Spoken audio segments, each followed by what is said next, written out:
개인 사업자 같은 경우에는 모든 소득을 이제 종합하고 거기다가 이제 대표님들의 어떤 개인 재산까지 포함을 해가지고 이제 그 건강보험료를 매기는 편인데, 이제 법인 같은 경우에는 이제 그런 부분에서 이제 좀 벗어날 수가 있는 거죠. 대세남 대호세무에게 대표세무사 이하림 세무사입니다. 반갑습니다. 오늘 첫 주제로는 네. 이런 분들은 네. 무조건 법인으로 바꾸셔야 합니다.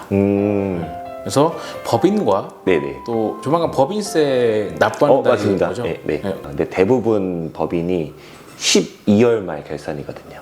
그래서 3월 달에 보통 법인세 신고를 한다, 이렇게 알고 계실 겁니다. 그럼 법인세는 무엇인가요? 법인세는 뭐 정말 간단히 말씀드리면 법인 사업자가 이제 내야 되는 자기의 그 연간 벌어들이는 수익에서 내야 되는 세금입니다. 개인 사업자 같은 경우에는 이제 소득세를 낸다고 하죠. 종합소득세. 그래서 법인은 법인세를 낸다고 합니다. 법인에서 만약에 네. 소득이 없다면 네. 그럼 법인세를 내지 않나요? 맞습니다. 법인세를 내지 않습니다. 인건비 이런 비용을 빼고 이제 남은 거를 이제 당기 순이익이라고 하는데, 그거를 이제 세법에서는 뭐 비슷한 용어인데 각 그 사업기간 소득이라고 합니다. 그래서 그거를 기본으로 해가지고 세금 내는데, 그 소득이 뭐 0이거나 그럴 경우에는 세금을 내지 않습니다. 법인세 세율은 그 일반 뭐 세율이랑 같나요? 아니면 다른가요? 다릅니다. 법인세 세율 같은 경우에는 뭐 저희 일반적으로 아까 말했던 개인 사업자 같은 경우에는 종합소득세를 내야 되는데 그 세율보다 좀 낮습니다. 그래서 뭐 2억 이하는 9%, 그리고 2억 초과해서 200억 이하는 19%, 뭐 이렇게 되고, 최근 한 몇 년 전에 한번 개정이 됐어요. 원래 되게 오랫동안 유지됐던 뭐 10%, 20% 구간이 있었는데 거기서 1%씩 인하가 됐었습니다. 네. 그 법인세를 낮춰가지고 뭐 여러 가지 이슈들도 많고 했었는데, 맞아요. 그러면 법인세를 낮추면 네. 법인 입장에서는 좋은 거잖아요. 맞습니다. 네네. 그럼 그것 때문에 네. 뭐 손해를 보거나 하는 사람들도 있나요? 손해를 본 수도 있죠. 왜냐하면 일단 기본적인 이제 세금이라는 거는 이제 정부에서 이제 세금을 걷어서 그 세수라고 하잖아요. 그걸로 예산을 만들어서 이제 필요한 곳에 이제 쓰게 돼 있는데, 이게 그 조세 재원의 재배부라고 하거든요. 그래서 세금을 걷어서 우리가 사회에 필요한 분들한테 분야에 쓰고 이렇게 하는 게 재배부이기 때문에, 만약에 걷어들이는 세금이 적어진다고 하면 우리가 써야 될 곳에 못 쓸 수도 있기 때문에 전체적인 사회로 봤을 때는 손해일 수도 있죠. 법인을 한다고 하면 사람들이 생각했을 때 무슨 삼성이나 네네. LG, SK 이 정도 돼야지 법인을 한다고 생각하시는 분들도 있는 것 같아요. 법인은 무조건 돈이 무조건 많은 곳. 네네. 그렇지 않잖아요. 그래서 일반 개인 사업자 하시는 분들이 네. 그래서 법인을 낼 필요가 없다라고 생각을 또 많이 하시는 것 같아요. 그럴 수도 있겠네요. 네. 그렇다면 네네. 법인은 왜 해야 되는지. 사실 그런 질문 되게 많이 받아요. 그래서 뭐 장단점이 있는 것 같아요. 어떤 정해진 뭐 정답은 없다. 자기의 상황과 어떤 자기가 추구하는 방향과 여러 가지를 좀 복합적으로 생각을 해야 된다. 일단 이 얘기부터 좀 하고 출발을 할 거고, 장점 같은 경우에는 이제 대표적인 게 아까 설명드렸던 법인세 세율이 낮다, 이렇게 말씀드릴 수 있을 것 같아요. 법인세율 최대가 아까 몇 퍼센트라고 말씀하셨죠? 아까 제가 22%까지만 말씀드렸는데 최대는 24%입니다. 24%. 근데 24%가 이제 3천억 초과할 때, 뭐 중견기업, 뭐 대기업 이상, 뭐 그렇게 되겠죠. 그러면 일반적인 사업자의 과세표율 중에서 가장 큰 기준은 몇 퍼센트인가요? 가장 큰 게 45%입니다. 45%. 네, 45%입니다. 제가 지금 말씀드린 세율은 이제 국세 기준. 사실 거기에 이제 지방소득세도 있기 때문에 거기에 보통 10%씩 더 추가된다고 생각하시면 됩니다. 네, 두 번째, 대외적인 이제 그 신용도가 좀 높을 수가 있다. 그래서 아무래도 개인 사업자보다 법인 사업자가 조금 더 이제 대외적으로 그 신용도를 좀 높다고 평가를 할 수가 있겠죠. 신용도가 높다라는 건 뭐 대출이 많이 나온다는 건가요? 그럴 가능성도 있습니다. 왜냐하면 이제 기본적으로 법인은 설립하기 위해서는 자본금이 있어야 되잖아요.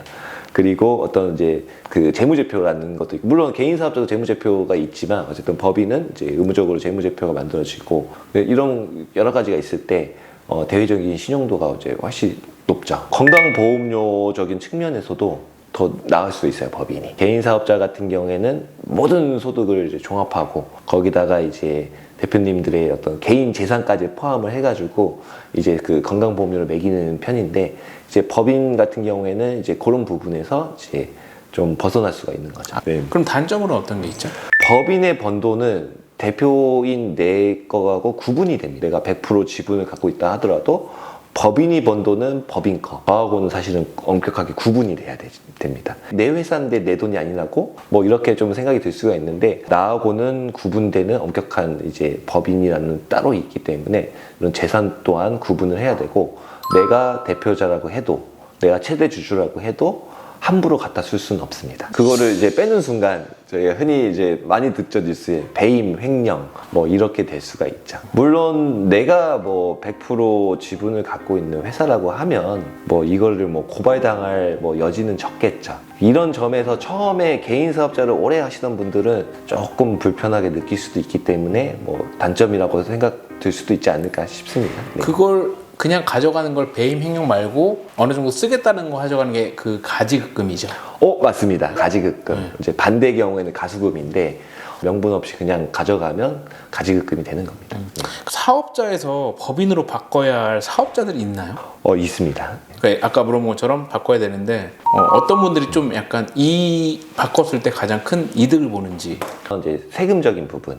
그래서 순이익이 많이 나시는 분들은 이제 세율이, 이제 개인 사업자 세율이 높기 때문에 그런 측면에서 좀 더 이제 세율을 낮추기 위해서는 법인으로 가는 거를 추천을 드립니다. 그 다음에 내가 영위하는 업종이 아까 그 장점을 말씀드렸던 대외적인 어떤 신용도가 중요한 경우, 대출을 받기 위한 신용도도 있지만 어떤 거래처하고 어떤 일을 하기 위한 신용도도 있거든요. 뭐 예를 들어서 내가 대기업한테 뭔가 납품을 해야 되는데, 그래서 대기업 그 풀에 들어가려면 어떤 뭐 재무제표도 내야 되고 나의 신용등급도 필요하고 하는데, 개인 사업자를 이렇게 하시는 분들은 간혹 재무제표도 없으신 분들도 있어요.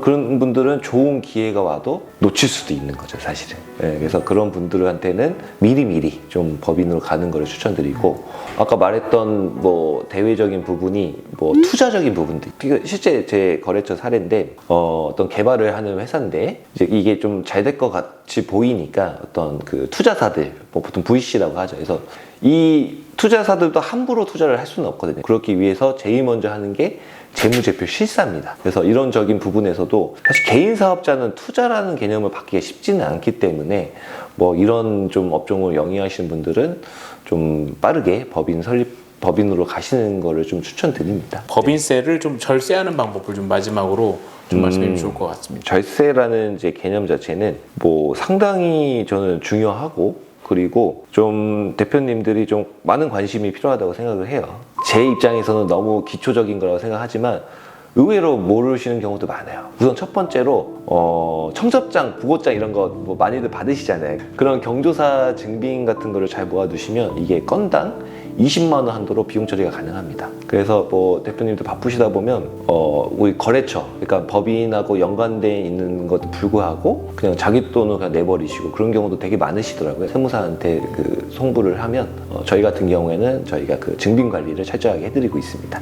두 번째, 법인 카드를 이제 당연히 쓰실 거잖아요. 때로는 직원분들 카드를 쓸 때도 있어요. 근데 이럴 경우에 생각보다 누락되는 비용들이 많아요. 그러면 그 돈은 그냥 없어지는 돈이 되는 거기 때문에 너무 아깝습니다. 그래서 만약에 법인과 관련된, 사업과 관련된 데 불구하고 대표자 카드를 썼다고 하면 그 부분에 대해서 충분하게 부가세 공제부터 해서 비용 처리도 가능합니다. 그 다음에 세 번째, 저희가 흔히 말하는 적격증빙이라고 있습니다. 그래서 카드를 쓰면 아까 말했던 뭐 법인카드, 이런 카드 영수증 같은 거, 그 다음에 현금을 쓸 때는 이제 세금계산서 또는 그 현금 영수증을 받아야 되는데, 현금 영수증을 받을 때 두 가지 종류가 있어요. 소득공제용이 있고 지출증빙용이 있는데, 꼭 사업자 대표님, 법인 대표님들은 이 지출증빙용을 꼭 생각을 해두셔야 됩니다. 꼭 사업자 번호로 제시를 하고 그 현금 영수증 꼭 수취하시기 바라겠습니다. 네 번째 같은 경우에는, 법인 같은 경우에는 업무용 차량을 많이들 사용하시잖아요. 비용 처리를 다 해줘야 되는데, 특히 이 운행 기록부라는 걸 작성을 안 했을 경우에는 어떤 한도 내에서만 비용 처리가 가능합니다. 그럴 경우에는 꼭 잊지 마시고 운행 기록부를 작성을 하셔야 됩니다. 마지막으로는 세액 공제 감면 제도를 잘 활용하셨으면 좋겠습니다. 뭐 대표적으로 뭐 하나 말씀드릴게요. 뭐 고용 증대 공제라는 게 있거든요. 어떤 직원을 고용했을 경우에 일정 금액을 이제 세금에서 빼준다는 개념인데, 이게 왜 대표님들이 관심이 있어야 되냐면, 회사가 성장하면 당연히 직원들이 있어야 될 거잖아요. 근데 직원들이 있을 때 이 직원들을 언제 뽑을지, 또는 지금 현재 그 캐파에서 한 명 더 뽑을지 말지 이런 고민들을 많이 하실 거예요. 왜냐하면 직원을 한 번 뽑으면 뭐 고정비가 많이 들어가니까. 하지만 이런 그 고용 증대를 통한 어떤 세금 공제를 받을 수 있다고 하면 그런 점도 좀 생각을 하고 어떤 의사결정을 하실 수가 있거든요. 그래서 이거는 세금 절세뿐만 아니라 어떻게 보면 사업 경영에 있어서도 좀 도움이 되기 때문에 좀 그런 관심이 필요하고, 이런 거는 정부의 정책에 따라서 또 그때그때 바뀌어요. 저희한테 뭐 연락 주시면 기본적인 것부터 저희는 다 체계적으로 관리를 해드리기 때문에 시스템이 있어야지만 이게 계속 이어갈 수는 있거든요. 그래서 그런 부분에 있어서 다시 한번 생각을 해보셨으면 좋겠습니다. 네, 오늘 감사합니다. 네, 감사합니다.